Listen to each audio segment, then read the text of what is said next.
Yeah. Because the richest man in Babylon says pay yourself first. But what most people do is they pay their bills first and they never pay themselves anything. And that's a discipline I had to get into, was I always pay myself first, even when I had no money. And when I have all these bill collectors calling me, I use them as inspiration. You know what I mean? Really? Oh, when they're hounding, the government's hounding you, bill collectors calling, because I've been broke, so you understand what it feels like to be broke. When those guys are calling you, instead of shrinking and going into the shell and eating my pizza, I use it as motivation to go out and make more money. So I use my bill collectors as motivation, and that's why I paid myself first, even though sometimes I wasn't paying. What would you pay yourself?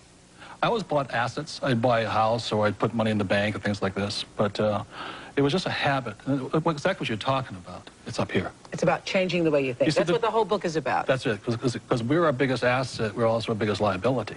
We are. Yeah, we are. I know. I read that. Thank you. Okay, during the commercial break, you said what? Stand up, say it again.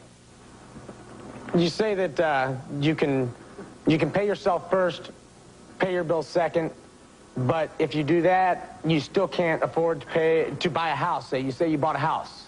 How am I going to get somebody to loan me the money to buy a house when I can't fully pay my bills as I'm paying them now? When I'm paying the minimum payment, let's say that. He doesn't understand the principle of pay yourself first. He's with a lot of people out there who are saying, look, I got the bill collectors calling, I'm scared to answer the phone because I don't have the money. So how am I going to now give myself money first when I got these people knocking down my door? That's what all these people are shaking their heads to. Right. They're thinking easy for you to say from where you're sitting now. Well, I sell. I'm a salesman. I go to work every day and I try to sell more and more and more to make more and more money. But that money's still going to my bills, so I'm not getting called by the credit collectors. One thing that Paul said right there, he starts a home-based business. The tax laws are written against, tax laws are not equal.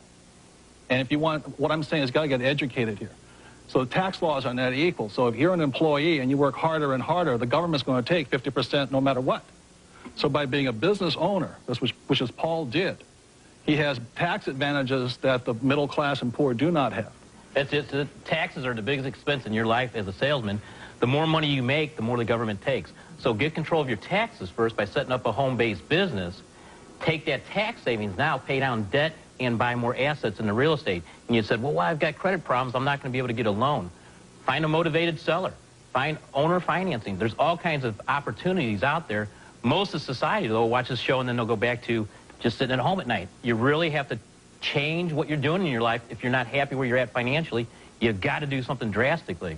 Just saving money and investing is not enough. There is a complete mindset that goes on. I think that's what these people came. Paul was saying, because we all have the mentality in this country, you work harder, it will pay off in the end. It does not, because the government always gets theirs. Right. Yeah. And then real estate is the least taxed income you can get.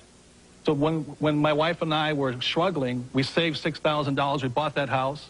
Thing went from $46,000 to $105,000. We had $50,000. But I think when people think of real estate, they think about the house that they would want to live in. So you start out buying something that you wouldn't necessarily want, and you use that to build more income. And that's what she did. She bought 7. Build more income. That's my idea. I want to buy a 3-flat, live in the basement, rent off the top two apartments, and have them pay my mortgage for me. Good. But I still need to come up with the original capital to buy the place. That starts with paying yourself first. Hey, Oprah.